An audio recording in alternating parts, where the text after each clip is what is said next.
Good afternoon, this is Suzanne Sprinkle, and here's my Module 17 with the graphic representation for the data analysis protocol.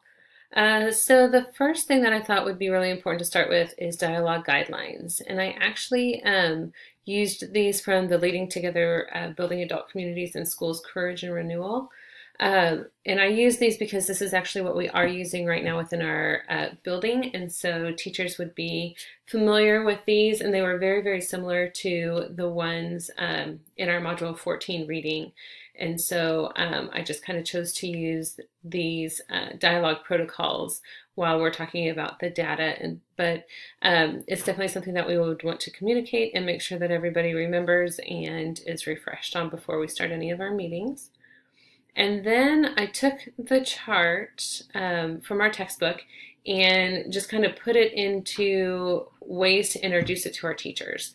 And so the 9 questions I think are really a great way to organize how we want to put together our continuous learning plan, or our continuous improvement plan.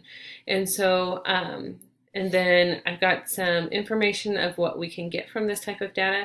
I think one of the issues in our building is that teachers realize that we need to use data, but they don't know which type of data would work best and what to use to answer different questions.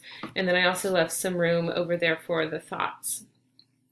So as we are having our discussions and going through what we think about each of these questions and what we can use each of these for in our continuous improvement plan.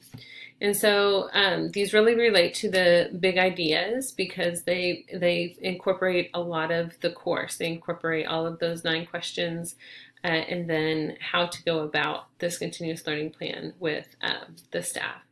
And so I really think that this would be a great way to start. In fact, I'll be bringing this to our building leadership team because we are kind of starting from scratch this year. We're really, we've tried in the past to do some different things, but it just hasn't been as focused as we would like. And I think this is a great way that we can start to focus on the continuous improvement plan and using data.